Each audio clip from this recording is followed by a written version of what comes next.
everyone. My name is Jean Gallagher, founder of Discover Rising Tides, and welcome to Discover Rising Tides, How the Outside Makes the Inside Better, where we explore the importance of the outdoors and maintaining life balance. And Denise and I are continuing our conversation. Hey, Denise. Hey, how you doing? All right. We're continuing our conversation on the new season in healthy habits and fall wellness. And so we've talked about eating real food, and we've talked about movement. And if you've missed both of those segments, go back and check them out. There's some great tidbits in there. And so now we're going to talk about, this is the one that I've always had the hardest time with, and it's mindset and time change, because we're coming up to a time change in 2 weeks, something like that, November 4th or whatever that Saturday is. Yep. And if you're in the northern zones, it's going to be darker than a pocket at 4 o'clock. Yep. And so you're going to wake up and it's going to be dark, and you're going to get home from work and it's going to be dark. Mm-hmm. So how do we get our mindset around that? It's interesting. Daylight savings time, really, there's only a small percentage of the world that actually does daylight savings time. The rest of the world, they just, the time just kind of goes. But at this stage in life here, we're dealing with daylight savings time. Hasn't been changed yet. I know there's been a lot of talk around it. Cross your fingers. Arizona doesn't change their time. Right. Which always screws me up when I'm trying to call somebody there and their time. My daughter's in Arizona, right? Yeah, totally. It's always goofy. So hopefully, we will get to that point where we won't have to deal with this in the future. But this year we have to do it again. So we really do need to get our minds around this. The worst thing is to wake up on that Monday morning at daylight savings time when you fall back, spring forward, fall back. So we lose that hour. All of a sudden it's like, oh, it's Monday, and you get to work and where is everybody? Yeah, you're there early. And that just kind of messes that actually makes that. I did that once, so that's why I can talk about this. I did that once when I was working in Philadelphia. Experience talking. What? The train, like, it's holiday, but I missed. I get to work and the door's locked. I'm like, what's going on? Look at the clock on inside the building. Oh, luckily now we do have watches. You can't see my watch. There we go.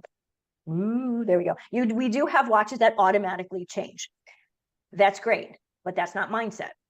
How do we start to prepare for that today so that in the next few weeks, when it actually changes, we're okay with it? So you guys are going to love this one, guys. We're going to start with a little plan. Love the plan. There we go, back with the 3 Ps, right? Honestly, it's all about prep work, kind of like, prepping in the kitchen, but instead you're going to be prepping in your bedroom. What we're going to do, starting today. Okay, starting today, I want you to start to go to bed just a few minutes early. A little bit each night. It doesn't have to be drastic, but just a little bit. And so you start to get used to it being, going to bed at whatever the time. So say if you go to bed usually at 11, you start to go to bed at 10:50, 10:45, just a little bit, a little bit each day. And so when daylight savings time comes, you're already kind of, your body is already accepting to that adjusted. Time change. Mm-hmm. Thank you. Adjusted. I don't know why that word was not coming to my brain. Because it's amazing how that 1 hour can make you feel blah for that day. It is amazing that can make such a difference. It is a shock to our system. And there's been so much research on daylight savings time. I actually wrote a blog post about it last year. I think it was, and I'll make sure I'll send it to you so we can add it in the show notes. And it talks a little bit more about some of the scientific challenges, like daylight savings time. They find that people have more heart challenges within the 2 weeks after both, both times of the year when we do daylight savings time, whether fall or spring, there's more depression. I think that may have something to do with, just the time of year and the amount of darkness. Mhm. And so it absolutely affects our body. If it's affecting our body physically, we know it's affecting us mentally. And so by talking about it today and starting to plan for it, when it comes, we're not going to be shocked. Our body will be adjusted to a degree. It does, for some people, it doesn't affect them so much. Other people, it could take a week or two to really get used to that time change. So this is why it's so important to start now. So what do we want to I think do? I think one of the challenges that people have are, like you already mentioned, you go to work in the dark and you come home in the dark, and how important it is to, at lunchtime, even if the weather's not great, even if it's rainy, to find yourself outdoors somehow, not still sitting under the fluorescent lights in your work building. Or if you're working from home inside, you haven't changed your environment at all. And so now you're getting up in the dark, you're going to your office in your house, and then you're coming out in the dark and you're stressed about making dinner. So go listen to our other two segments talking about that and the planning that goes around it. But getting yourself outside sometime, even if the weather is cold, rainy, blah, it's important. One of the best times to actually be outside, even if it's, again, for 10 minutes, is as the sun comes up. It wakes us up, like we do, kind of the roosters start, crowing at when the sun comes up. That's when activity starts to move. The birds are moving, the animals are moving. Even in the winter, the fall and the winter, the animals are moving as the sun comes up. And it absolutely can make or break the way you feel all day long. So as soon as sunrise, step outside, put that big heavy coat on if you have to, put on your snow boots. I say snow boots because it's supposed to snow here next week. And just stand outside, look at the sun, look towards the sun, watch it rise. Now, sometimes that's not possible if you're working, if you're going into work, but you can do it on a weekend. You can do it on those days that you don't have to be in work. And like you said, at lunchtime, coffee break, whatever break, get outside. Or if outside is not possible, which we can all make it possible, be by a window where that light, you can see that light. I can see the light. It's important. There are special lights that are made for this too, because SAD is a real thing. It absolutely is. And for those of us who live, in the northern area of the country, absolutely. We bought one of those lights, oh gosh, maybe 15 years ago, because absolutely my husband deals with seasonal affective disorder. Affective disorder. Thank you. I say it wrong all the time. And it's amazing how just having that light, I have a ring light in front of me, and because my office is downstairs, and if I don't have that light on in the fall and the winter, I can feel like I need to take a nap all day long. And so light is so, so important. Another thing, when it comes to daylight savings, winter, autumn, whatever, this change of season, absolutely it's important for you to schedule your exercise, because it's too easy to say, I don't feel like it. It's cold. It's dark out. I'll do it tomorrow. There's that tomorrow word again, right?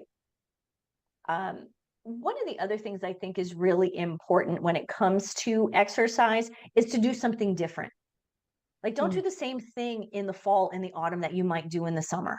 Try something new. Because once we start to get into a routine, that's great. But then when that routine becomes a rut, that's really when exercise in the colder months kind of goes out the window. It's true. It's true. And, as we've talked through the fall wellness in the areas that we've talked through, eating real food and staying busy and movement, and now talking about the mindset, I think that the mindset is the one piece that's going to drive the other two areas that we've talked about. And what I would suggest people is, as you're listening or you're feeling really discouraged about this, reach out to Denise. And as a healthy living coach, she's really great for this, and be a super resource to help you find the areas that maybe you're not recognizing in your own calendars and schedules. And we hope that this fall wellness segment has been helpful for people. And if you have any questions, reach out, and Denise is a wealth of resources. Thank you so much, Jean. Thank you, everyone. Hi, everyone. I'm Denise Stegall. I am the Healthy Lifestyle Coach, or the Healthy Living Liaison, and curator at livinghealthylist.com. And I'm really excited today about my recent conversation with my friend, Jean Gallagher. Jean is a financial advisor with Seaside Solutions and the amazing host of the podcast, Discover Rising Tides, How the Outside Makes the Inside Better. We had an in-depth conversation on the topic of, get this, contentment, and why that is actually a bad thing for you. Watch more and subscribe to Discover Rising Tides at discoverrisingtides.com. I'll see you there. Good afternoon, everyone. My name is Jean Gallagher, and welcome to show number 7. Discover Rising. My name is Jean Gallagher, and welcome to show number 7. Discover Rising Tides, How the Outside Makes the Inside Better, where we explore the importance of the outdoors and maintaining life balance. Through this series, we will be talking with women business owners to understand their journey. And today, I'm excited to introduce Brooke Haynes. Hey, Brooke. Hi, I'm excited to be here. Thank you. You're welcome. And so Brooke has coined herself as an energy weaver and works as a coach and a trainer inside of 2 large communities, Consergo and Freedom Leaders. Her passion is in collaboration, and her mission is to create communities where people are empowered to create partnerships that elevate everyone. And when we're done, we'll make sure we give your contact information too. So we'll get to that part, but welcome. Thank you. I'm so glad to be here, and I'm excited for this conversation. Yes. So tell us a little bit about your background. We're going to talk about a few things. I want to hold on tight because it's going to be a high energy conversation, and we'll talk about you and your business. And then we'll also talk about the outside and how that plays into everything. But give us some background on you. So I did start off in the traditional college route, right? And then learned that I didn't want to do that about 3.5 years into it. And I stopped, and I took a little bit of time off. And then before I knew it, I decided to jump into multi-level marketing, and I had never heard of multi-level marketing. I never knew anybody in multi-level marketing. And from that point forward, I have just been an entrepreneur of some sort or another ever since. That was 20 years history of a windy path. Mm-hmm. And I think based on our conversation that we've had, for you, putting what you put into 20 years is what it's probably triple what anybody would have put into 40 years. So I've been told. I'll never forget the moment when my dad, I'll remember I was in the yard on the phone with him, and he said, honey, I just think that if you just went like a normal traditional route, you'd be bored. And I thought, he finally gets it. So where are you today, and how did you get there? Oh, I live in Louisville, Kentucky, and I got here through that multi-level marketing company. But I did go and live in 8 different regions, and all around the region, 4 different businesses and different things that I've done. And if you're referring to where am I today in my life, I am in a good place where I was able to really excel and blow up to the shifts of COVID in 2020. 2020 was my favorite year of my life, and 2021 is becoming the next favorite year. But 2020 happened. I saw so much beauty happening. I saw the bad. I saw the people getting sick. I had family affected who will never be the same in health, but I saw people coming together. I saw people move like opening up their mindset and coming alive. And I was able to really help a lot of people pivot from in-person businesses to online. And we just soared.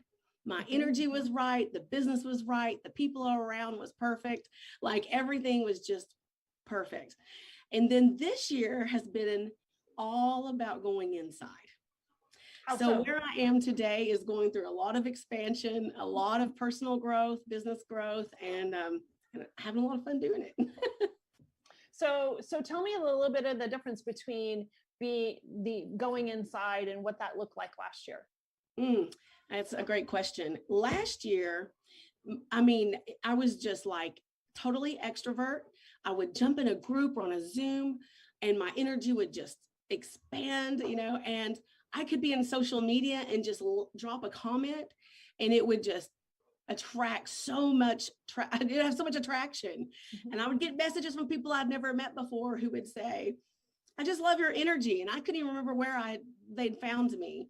And it was all about the other people. And it was all about me showing up and sharing mindset and sharing shift and helping them soar. And everything I was doing was just landing really, really well with people. I was seeing people make more money with some coaching sessions or just me being around and the whole collaboration and co-creation, making more money than they've ever made in their life. And we just had a lot of fun. This year, I've always been kind of like, show up to a party and I just start talking and I'm real energetic, but this year has been totally different.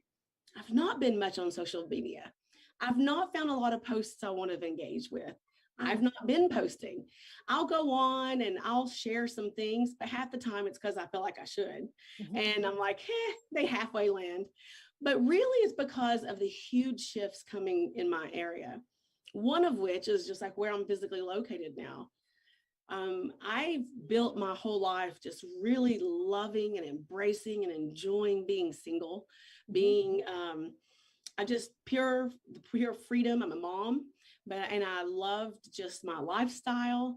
I loved every part about it. And I really expanded this year into some new decisions. And now I'm in a partnership and we've moved and a lot of big things have happened in my life this year. So, and now I'm feeling like it's all coming out. Like last year is combining with this year and all my personal growth. And I said the other day to myself, I'm just really excited about how this is going. So congratulations, by the way. Thank you. Thank you. And so tell me a little bit about your businesses or your communities today. And I'd like to talk about maybe your path of how from where you started 20 years ago, all the pieces that really led to this too, right? Yes.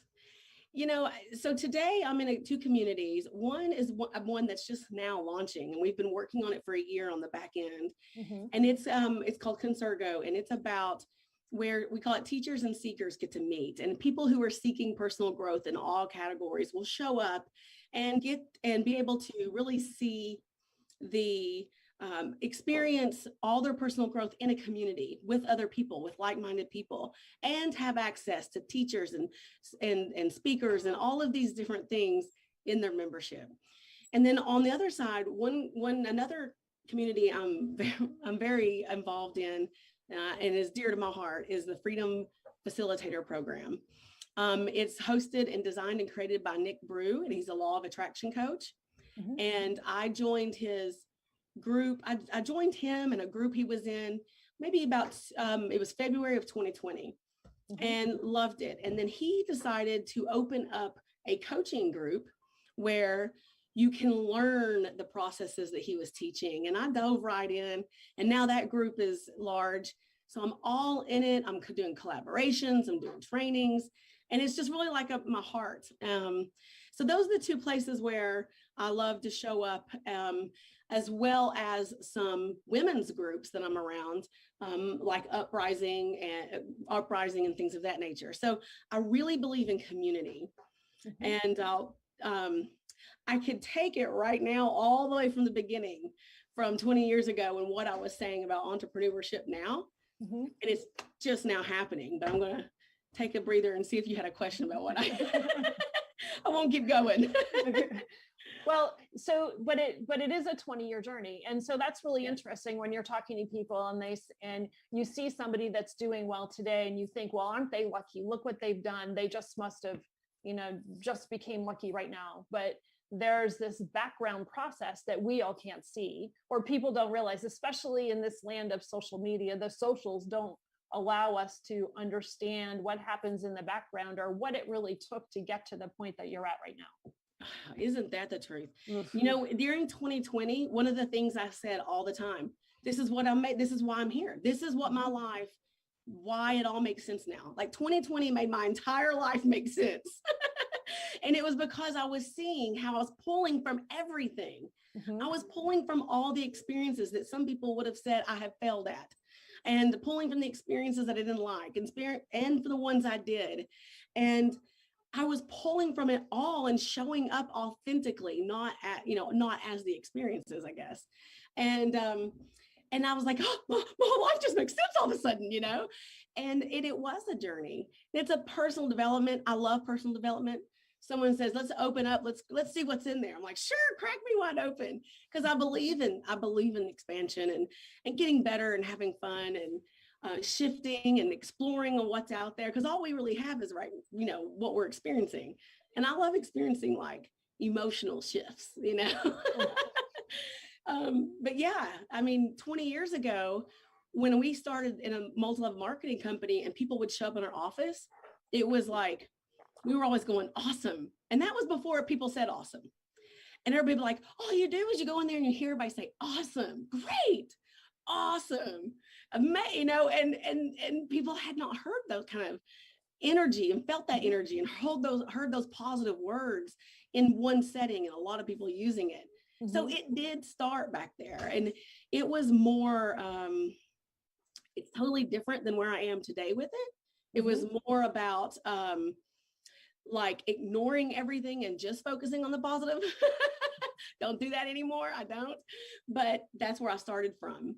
And then the path just continued from, I've redesigned kitchens and did well. I've moved around the US. I've taken care of people that I dearly, dearly love and assisted them through, death, and also just through shifts of getting sicker and all these things during my journey of all the entrepreneurship, always running a business or trying to, or figuring it out during the whole time.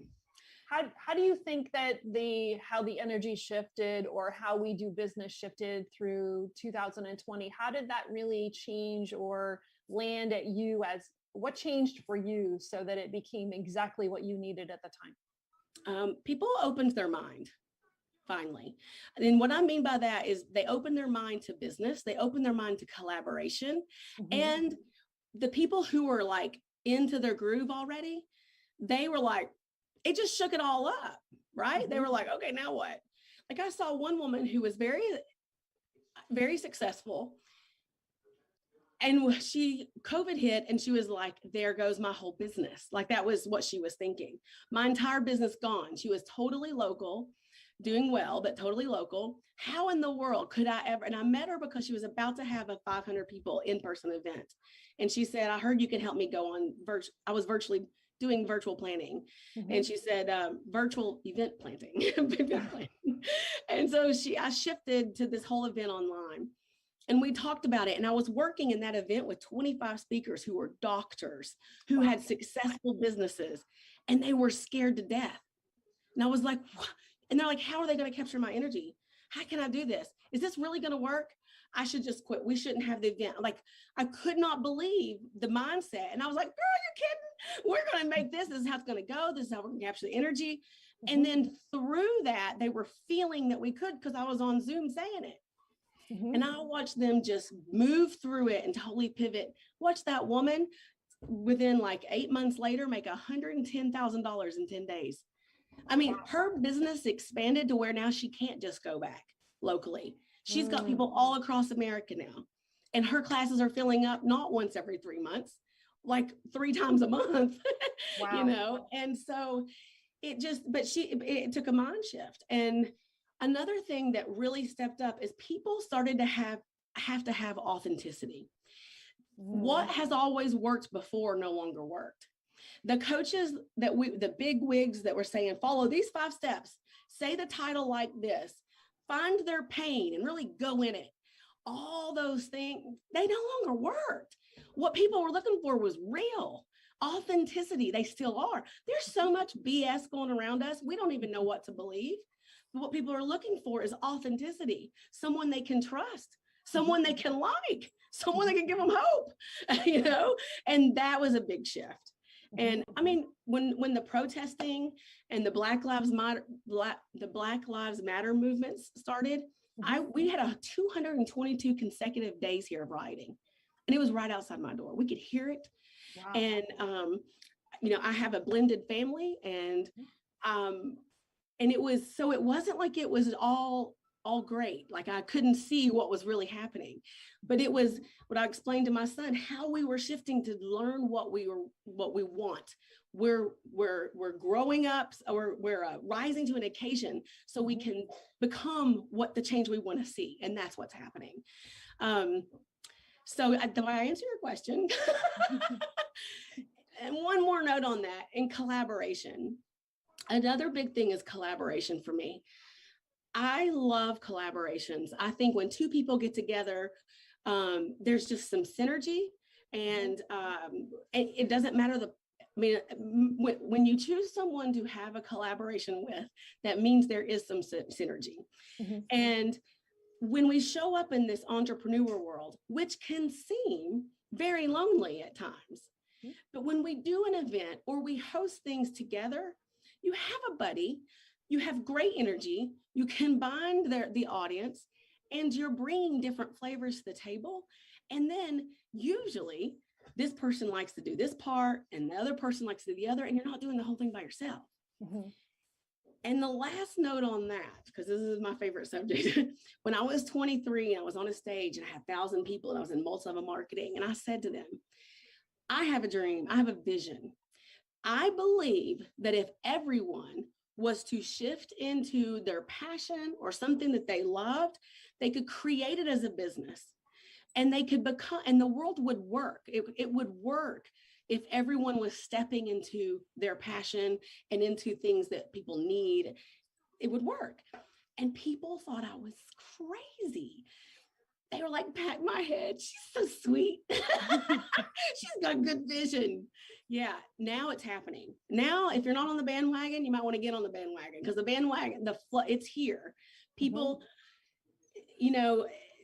people aren't going back to work because they've got a little dose of what it was like to do something different. Yeah, and the collaboration piece, because I really want to talk about that, but that's one of the things. We met online, right? Yes. We met at one of the women's networking organizations that Lynn put together, and who is an amazing person, by the way. Yes. And the collaboration piece, I think that's one of the things that really stuck with me about you, is that you're really good at it, but you're open to it. And I think what happened too is, you said that 2020 became lonely for entrepreneurs, which is really true, because now all of a sudden we're all isolated to a certain extent, because we're logistically isolated, even though maybe we're talking with so many people in so many different areas, but we're all doing it by ourselves.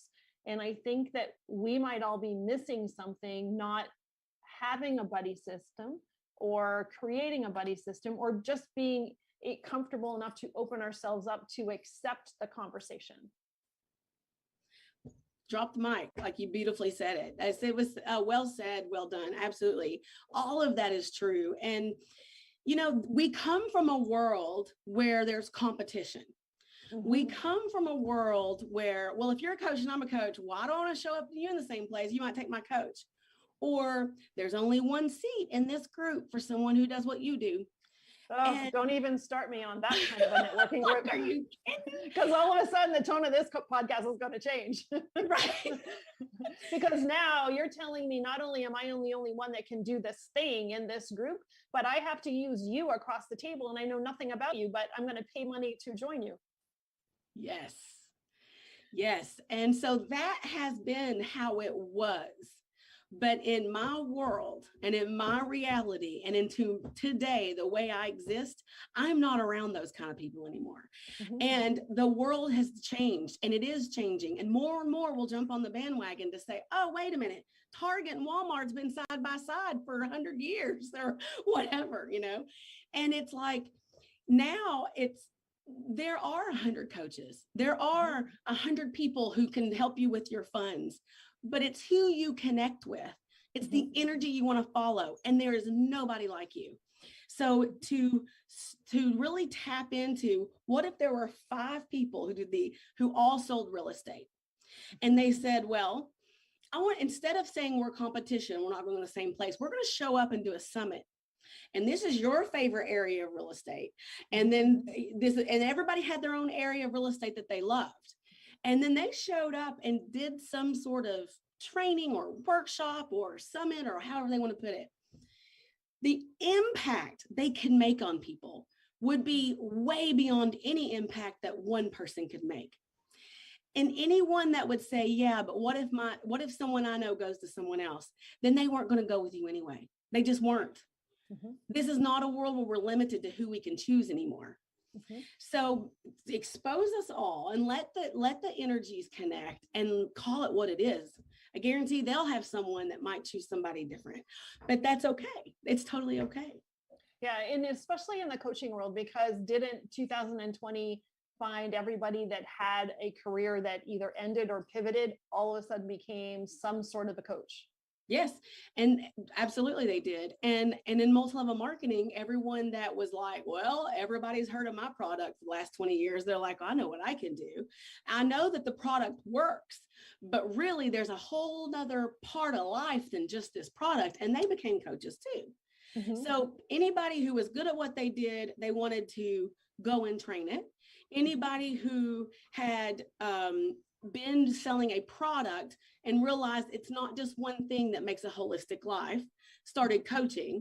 And then everybody who was like, I'm going to be a coach one day, but I'm working right now to pay my bills. I'm going to be a coach right now, but I'm going to work one day to pay my bills. They all just did it. You know, they did it. And to have a small dose of being at home, to shutting down, to relaxing and being in the space, like some people did go crazy, but there were a whole lot of people who it worked real well for, you know. So tell me about your coaching business. What does that look like? Well, I don't have a mainstream coaching business that people are used to hearing, where I could sit here and tell you in one step what it'd be. But my coaching business, I usually meet with someone and figure out what they're looking for. I do a lot of mindset shifting, but it's not just like say your affirmations, because those don't. It's showing up, right? It's an entire body life integration. And so when people are like dealing with some things and they're not sure why they keep dealing with those same things, we just go in and we do some shifting around it. But what I really love is when people are ready to then expand where they are. And so I help them help them through, like, let's say they weren't in a relationship and they wanted to be in one, or they were in one, but they didn't know how to make it better. I really like helping them through that shift.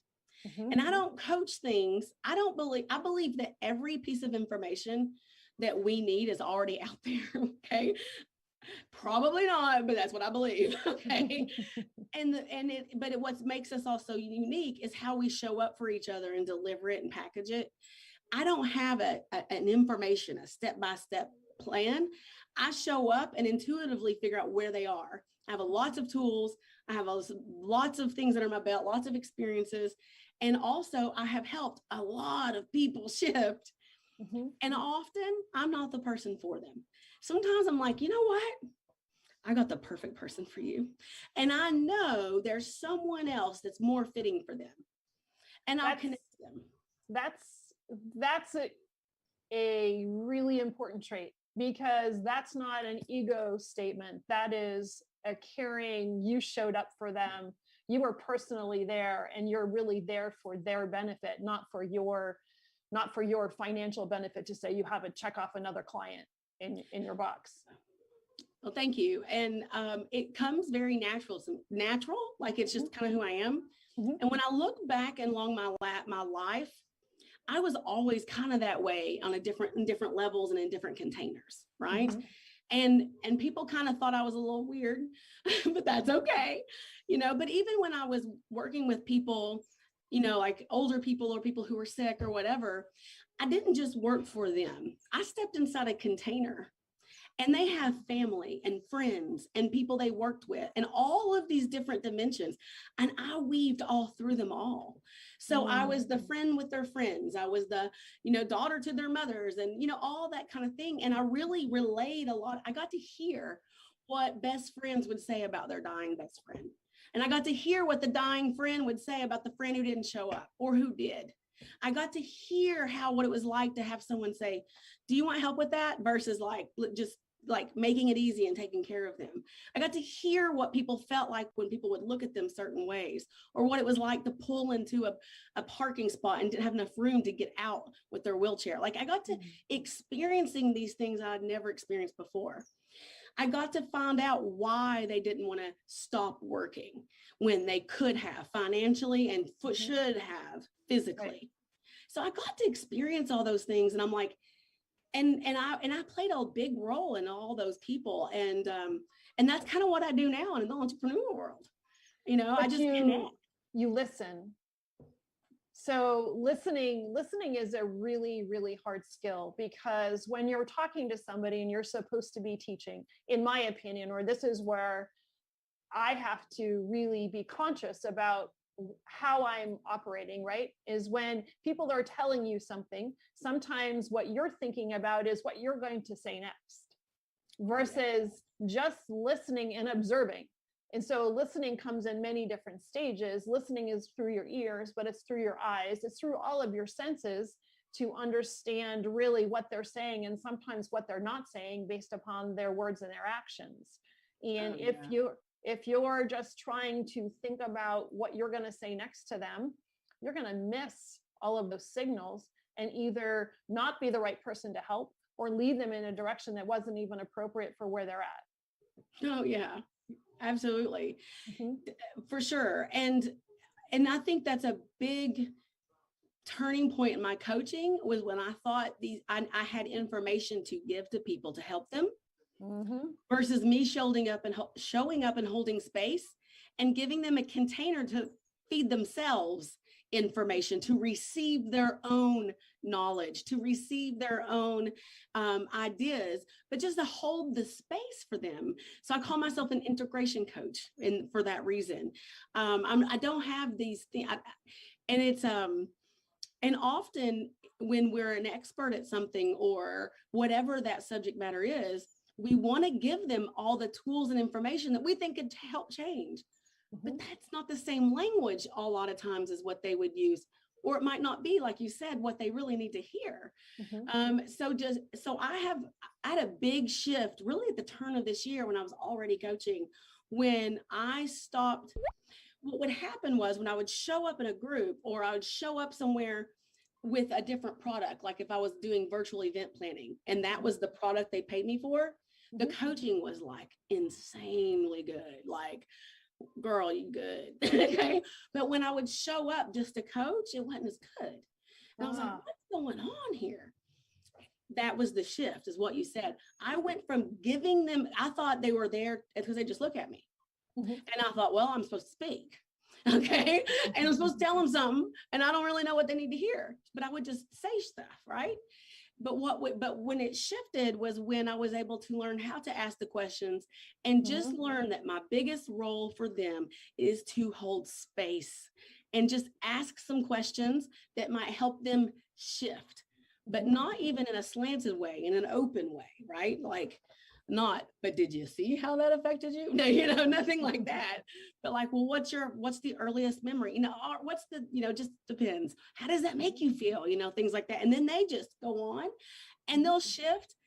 And at the end of it, here I've asked a few questions, but I've really held tight this container, and they think I'm the best thing since sliced bread. I'm just like, I didn't do it. You did it. You did it. And so that's interesting, because that kind of a shift happened for me too. And I think it's when you let go of being uncomfortable if you ask a question with what their response is going to be. So sometimes when I first started, you know, talking with clients and things, sometimes you're very cautious about what you're going to ask them because you're afraid of what they're going to say, because you're going to have to come up with something else.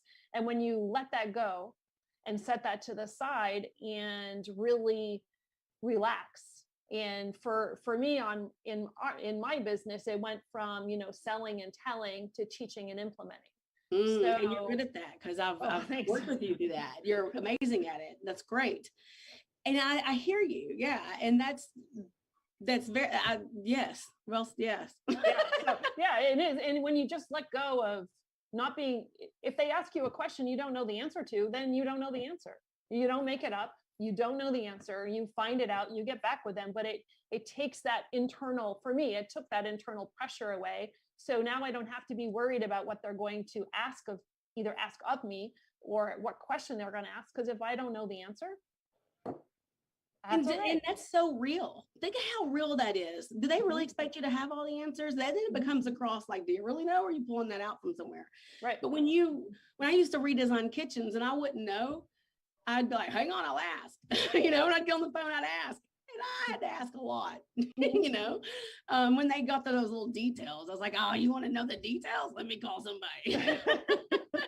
But that's so true. And another piece of where my coaching changed is what you're saying is when I let go of self-doubt. Oh, See, yeah. I didn't realize I had the self-doubt, but I was afraid if they didn't get a big shift, then I didn't do my job. Or if they felt certain, I was holding on to the outcome and then relating that to how good my worthiness. And when I really tapped into this is as it should be, like whatever happens is how it should happen. A mentor of mine said, even when your intuition is wrong, it was meant to be wrong, you know, and because that was said so differently, it stuck to me and I'm like, okay, I'm hearing you. And so when I just let go of all that and decided that it's not a reflection of my worth, or because it didn't go a certain way doesn't mean it when, you know, I put the meaning on everything, right? That was another big shift. Yeah. So what do you think? So right now for your client interactions, they're mostly virtual, right? Versus in person? Yes. Yeah, absolutely. Like pretty much I assume everything's 100% virtual, but I did have one person that was local that I did see in person. Yeah.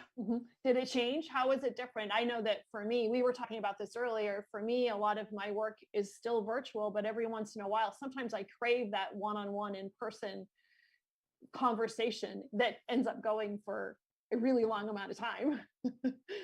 But it just reminds you, I don't know, there's something really good about in person, but I think that all of us are getting better at being ourselves virtually.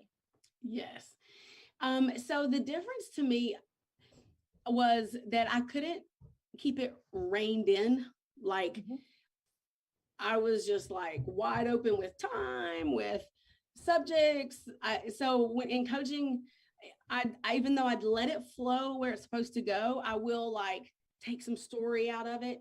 Like, okay, let's get back to this part. And that's kind of the story issue of it. And I don't let that happen as much.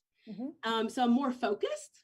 But when I was in person, it was just like, hey, I'm sitting on your couch, we're having a good time. We can talk about whatever you want. And I spent like 2 to 3 times more time doing it. He loved it. He absolutely thought it was a fantastic, but you know, and you said something before I started talking that said, that's why he did so well, because he is not comfortable on the computer. He is not the person who knows even how to show up authentically. To him, computer is how he does his work, and he's so unhappy with work. That was one of the things. So it just dawned on me when you said that. I was like, well, no wonder it went so well, because we had the biggest shifts when we were in person, but with him, not with, you know, just with him. And I've had brilliant shifts online. Like I know an energy person who does energy work, and the pendulum still works even in Zoom. I've had 3 computers up here with 3 different events going. One was like the doulas who were talking about self-love, self-care, and women empowerment, all this stuff. One was not. Okay, let's just say that. I was like, I probably shouldn't say what it was out loud. And then I don't remember the third one, but these 2 together, this computer was like vibrating, like it had light coming from it. And the other one was like gloom and gloom all the way around. I was like, you can feel it in a computer. You can see it coming If out. you're present in the conversation. Yeah. Yeah, if you're doing emails in the background, you're not going to get as much benefit out of it. I will tell you though, that is one of the, for me personally, that is one of the largest challenges, is not to multitask in a virtual world. It is a challenge, and it's greater and greater the longer we're on there. For me, it's as soon as someone shares a screen. As soon as they share a screen, I can't stay connected. Mhm. Now, I know that there's visual learners, and but I'm a feeler, I'm an experiencer. Mhm. So I have learned, if I really care enough, which like if I really want to know, when they share the screen, I take my little bar and I totally take them and I push that out of the way. I don't want to see their screen. And so the screen is like, this big and they're really big. Mhm. And so, and if I need to, I can move my bar back. But as soon as someone shares their screen, it's my turn to go. It's my time just to disconnect. And not because they won't see me, sometimes they will, but it's because I can't stay connected through a freaking piece of paper with words on it. I stay connected with the person, Mhm. That's interesting. And so to be able to take that back to yourself, to watch people that you're talking to be conscious of that as you're sharing screens with other people, that's an interesting skill to know too. Yeah, what I do is if I'm in a workshop or if I'm sharing a screen for something, I'll share a screen. I'll do 1 to 2 slides, and then I'll unshare and talk. Mhm. And then I'll do 1 to 2 slides, and then I'll unshare and we talk. And the biggest thing about that, and I try still not to do it, but I do know there are virtual or there's vision, I get it. But most importantly is I try anything I do online with more than one person, I try my very best to get them engaged. Get them talking, not me, get them engaged and get them having fun. If I learned through 2020 very quickly that you could give them one tiny piece of information and let them talk and they'll walk away thinking it was awesome. You can give them 20 pieces of information and not let them talk and they're bored. That's interesting. Yeah, no, that's a really good observation. So tell us a little bit about your Concergo and Freedom Facilitator. It's okay. It's Freedom Formula Facilitator. There we go. Thank you. Yes. So Concergo is a platform that's launching that's just like it's not just like, because there's the reason we have differences, but it's kind of like a Mind Valley. So where you can go on, but it's specifically for 2 different things that are different, specifically for local teachers, meaning people who aren't worldly known, who aren't huge, but have amazing content. And then 2, we really focus on the community. I have studied and do believe and buy into that we need 2 lines of communication a day that is equal or higher energy level than ourselves. And as long that could be a podcast, that could be a person, that could be all kinds of different things. And when we're able to do that, and when we have 2 lines of communication, we can keep ourselves, it really supports us. And so this is a community of like-minded people where they can go on and be together and be a part of each other and experience personal growth. There's nothing like learning something new and feeling really good, and all you have to do is share it with people who are like thugs, thuddy duds. Well, I will tell you. I will tell you before you go on and say hi to Jagger. I can see can you say that hi. Today I was I was doing a lot of computer work and my energy was getting really low, and I'm coming up to talking to you and I'm like, oh my gosh, thank goodness we're talking, because you're going to lift my energy level and I'm going to be better off for the rest of the afternoon. Oh, well, thank you. And that's true for me. I've been working on the back end of a lot of things, on the back end of these companies to get them built and doing things. And I've learned that I have to put time in there to connect with someone, because that uplifts me. This will put me on fire. It'll be like a cup of coffee for the rest of the night. So tell me about the others. Freedom Facilitator, Formula Facilitator. So again, it's with Nick Brew, and it's a law of attraction base, and it's and he created it to teach people how to coach these basic principles that he's came up with, belief treeing and emotional shifts and things of that nature. But now it has turned into just a community for people who just want a deeper dive. Because when you teach to teach, you learn and integrate. So there's about 600 people in the smaller community. And then in the community with just learning and hearing and receiving the information. And then there is about 150 of us that are into deep diving and coaching and working with people. And we do work with each other for no charge. He does twice a month. He does a call that helps with your personal shifting or business building, anything you want. There's a gentleman who does a call on one of the days a week. And then I do a Friday business building, and we didn't even get into that, but a business building and tech package call. So we are able to, in just a few minutes, but we are able to really have a whole package for people who want to do coaching or become coaching, or to learn this kind of thing and go coach it, right? It's like a turnkey business almost. That's fantastic. So I do training in there, and I love the people. Love it, love it, love it, love it. I mean, like I do training with them, we're all training. Well, we're all learning all the time. And if Yes. we think that we don't need to learn, then we have a problem. Right. Yeah. So tell me a little bit about the outdoors, and how is that important to you, and how do you use that? Ooh, great question. You probably said that because you probably felt that I could use a little bit more of it right now. No. But let me tell you, it is extremely important. And that was a big part of my 2020 shift, because I never did it. I never even really understand. I love to go hiking, but I didn't use it as a way to be aligned, as a way to stay connected. And in 2020, I learned that how long it took me to say, excuse me 1 second, run downstairs, go outside and just hug a tree and give it everything and come back. It was like, if I was downstairs office, 1.5 minutes. If it was upstairs, 3 minutes, reconnect. And the more I spent outside and reconnecting and my feet in the ground, the better I was a coach, the better I was as a mom, the better as I was as everything. And so that was extremely important. And then I have learned since then, when I forget to go outside and when I forget to connect outside, that I get too much up here. And when I'm too much up here, I'm not that great. Like, I don't really know, I need to be more in my body for it to work out. I love how you explained that, because we are up here in California. And I can't complain about this, because the only thing I have to complain about is that I have smoke. I'm not evacuated, and we are safe where we are, but it's been incredibly smoky here. And so that limits the amount of outside time. And I love how you put it, because that's exactly how I've been feeling. All up here and not here. Yeah.